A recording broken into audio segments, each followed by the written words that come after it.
మా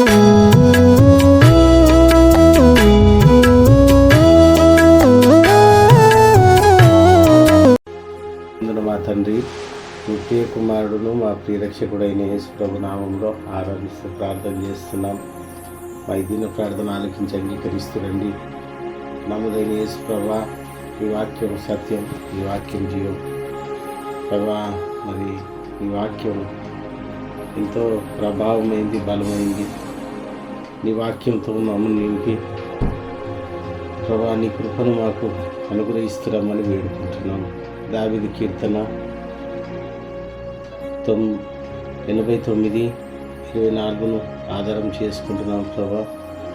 నీ కృపలో మమ్మల్ని భద్రపరిచి ప్రభా, నీ వాక్శక్తి నింపి నోరుగా వాడుకుంటున్నామని వేడుకుంటున్నాం. పరలోకం నుండి నీ వర్తమానాన్ని అందిస్తున్నామని అమలైన యేసు ప్రభా, ఈ దావీదు కీర్తన ప్రభా మరి తండ్రి ప్రభా, మరి ఎంతో ప్రభా మరి తండ్రి ప్రభావమైంది ప్రభా. మరి తండ్రి ఈ కీర్తనలన్నీ కూడా ప్రభా, నీ ప్రభా పరిశుద్ధాత్మ ద్వారా లిఖించబడ్డ ఈ కీర్తనలన్నింటినీ కూడా ప్రభా మీరు తండ్రి మా కొరకు అనుగ్రహించినారని హృదయపూర్వక వందనాలు చెల్లిస్తుంటున్నాం.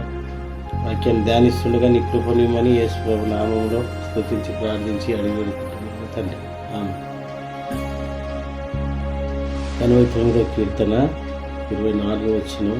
నా విశ్వాసతయు నా కృపయు అతనికి తోడైండును, నా నామమును బట్టి అతని కొమ్ము హెచ్చింపబడును. ఈ మాటలు మరి మనము ధ్యానించడానికి దేవుడు సహాయం చేయగాక. నా విశ్వాసతయు ప్రభు విశ్వాసానికి కర్త. మరి ఆయన ఇబ్రీయులకు రాసిన పత్రిక 12వ అధ్యాయం 2వ వచనంలో అంటాడు కదా, మరి ఆయన వైపు చూస్తూ మరి మనము ఆయన మార్గంలో నడుస్తూ పంజరంగంలో ఓపికతో పరిగెత్తాలి అని దేవుని వాక్యము మనకు సెలవిస్తూ ఉంటుంది. ఇబ్రీయులకు రాసిన పత్రిక 12వ అధ్యాయం మరి 2వ వచనం మనం చూసినట్లయితే, మరి సులువుగా చిక్కులుపెట్టి పాపమును విడిచిపెట్టి విశ్వాసంలో కర్తయు దాన్ని కొనసాగించేవాడైన యేసు చూచు మన ఎదుట ఉంచబడిన పంజరంగంలో ఓపికతో పరిగెత్తుతున్నాం. విశ్వాసానికి కర్త. పుట్టినోట్లో ఏం రాసింది? సేనాధిపతియు. కాబట్టి విశ్వాసానికి కర్త అయిన దేవుడు మరి ఆనాడు దావీదుకు తోడుగా ఉన్నాడు. మరి ఆ మాటను ఇక్కడ మనం చూస్తుంటున్నాం. రెండవది, నా కృప మరి ఆయన కృప ఆకాశం కంటే ఎత్తైందని దేవుని వాక్యము సెలవిస్తూ ఉంటుంది. దీనికైతే అర్హులం కాము. అర్హత యేసుక్రీస్తు వారు మనకు అనుగ్రహించినప్పుడు అదే కృప. మరి ఆ కృపను బట్టి దేవుడు మరి తనని దీవించినట్లుగా చూస్తూ ఉంటున్నాం. మొదటిది విశ్వాసతయు, రెండవది కృపయు, మూడవది దేవుడు అతనికి తోడుగా ఉన్నాడు. అతనికి తోడుగా ఉన్నాడు కాబట్టి మరి సింహాన్ని చీల్చగలిగినాడు, ఎలుగుబంటిని చీల్చగలిగినాడు, గురియాతును చంపగలిగినాడు. మరి తనకి సౌలు మరి ఆ వస్త్రాలు మరి ధరింపజేసినప్పటికీ ఇది నాకు వాడుక లేదని చెప్పి మరి ఆ వస్త్రాలు తీసివేసి 5 నోటి రాళ్ళు మరి ఏరుకొని ఒక వడిసల్లో ఒక రాయి పెట్టి కొట్టి తనను మరి హతమార్చినట్లు చూస్తాం. తన కత్తితోనే తను చంపినట్లు చూస్తాం. కాబట్టి మరి యోసేపుకు తోడుగా ఉన్న దేవుడు, అబ్రహాముకు తోడుగా ఉన్న దేవుడు, ఇస్సాకు యాకోబులకు తోడుగా ఉన్న దేవుడు, దావీదుకు తోడుగా ఉన్న దేవుడు మనకు కూడా తోడై ఉంటాడు. నాలుగవదిగా, ఆయన నామమును బట్టి అతని కొమ్ము హెచ్చింపబడును. కొమ్ము అంటే ఏంటంటే, మొదటిది ప్రభావం. ఆయన ప్రభావము మనపై ఉంటుంది. ఆయన ప్రభావం అంటే ఎవరైనా మన బంధువుల్లో కానివ్వండి, మరి అధికారులు కానివ్వండి, ఎవరైనా మరి ఆ రీతిగా మనకు సహాయం చేసేవారు బలంగా ఉన్నప్పుడు వారి ప్రభావం మన పైన ఉంటుంది. కాబట్టి భయపడతారు. మరి మన దగ్గరికి రానికి అన్యులు కానీ మన శత్రువులు కానీ ఎవరైనా. అలాగే ఆయన కొమ్ము అంటే ఆయన ప్రభావం మన పైన ఉంటుంది. ఏ శత్రువు రాకుండా, ఎవరు మనల్ని ఆటంకపరచకుండా ఆయన ప్రభావము మన పైన ఉంటుంది. మరి కొమ్ము అంటే ఇంకో మాట కూడా ఏంటంటే బలం. ఆయన బలం, ఇదే కీర్తనలు అంటాడు కదా, బలవంతుని చేతిలోని బాణముల వంటి వారుగా ఉండాలా అని.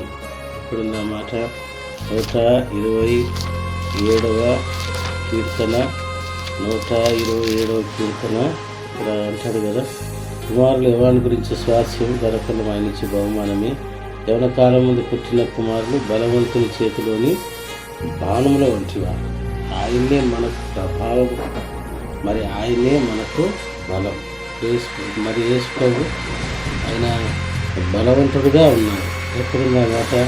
యెషయా గ్రంథము 9వ అధ్యాయం, యెషయా గ్రంథం 9వ అధ్యాయం 6వ వచనం. ఏలైనగా మనకు శిశువు పుట్టెను, మనకు కుమారుడు అనుగ్రహింపబడెను, ఆయన భుజం మీద రాజభారం ఉండెను. ఆశ్చర్యకరుడు, ఆలోచనకర్త, బలవంతుడైన దేవుడు, నిత్యుడైన తండ్రి, సమాధానకర్త, అధిపతి అని పేరు పెట్టాడు. బలవంతుడైన దేవుడు. ఎలాంటి బలం అంటే ఆయనకు అసాధ్యమైన ఏది కూడా లేదు. ప్రభు కంటే బలవంతుడు ఎవరు కూడా ఈ భూమి మీద లేడని అర్థం. ఆయన్నే మన ప్రభావం, ఆయన్నే బలం, మన బలం. మూడవది కొమ్మంటే అధికారం కూడా. మరి ఆయన మనకు అధికారిగా ఉంటాడు. ఈ లోకం మీద మనం అధికారులుగా చేస్తాడు యేసు ప్రభు, అంటే తలగా ఉంచుతాడు. మరి యేసు ప్రభు ఆయన అధికారిగా ఉన్నాడు. ఈ లోక సృష్టికర్త, మరి పరలోక రాజ్యానికి అధికారి, భూలోకాన్ని కూడా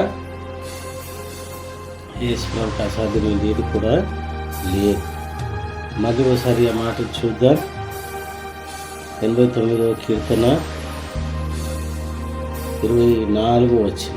నా విశ్వాస్యతయు నా కృపయు అతనికి తోడైండును, నా నామను బట్టి అతని కొమ్ము హెచ్చింపబడు.